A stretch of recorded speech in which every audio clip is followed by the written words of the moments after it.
I'm Heidi Hewitt, AutoCAD Technical Marketing Manager at Autodesk, and I'm here with Rick Ellis, CAD consultant, trainer, and author.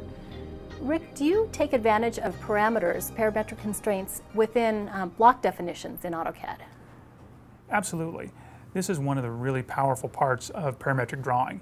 And basically, if you're familiar with dynamic blocks, which have been around since I think AutoCAD 2005, this just extends that functionality, because all of the things that we've talked about with dimensional constraints and geometric constraints are all available in panels on the ribbon within the block editor. So you can add those geometric constraints and dimensional constraints right there within your block. And that allows you to resize your block once it's being used in AutoCAD, and it will obey those constraints that we've applied to it already.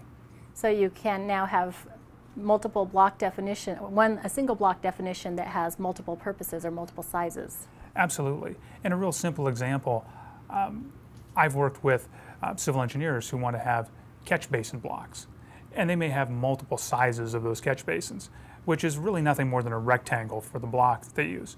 However, instead of having several blocks that mean or represent several different catch basins, they can apply those constraints and even use a parameter table within that block to just pick out of a list that it is a certain type of a catch basin, and that block is going to resize in accordingly based on those constraints and the dimensional parameters they've put in.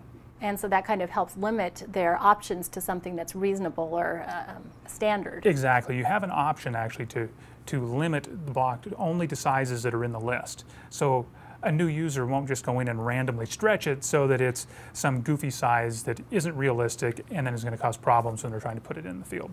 Good, that's great advice. Way to really take advantage of constraints and blocks, which we know are just invaluable in AutoCAD. Absolutely. All right, thanks, Rick. Thanks.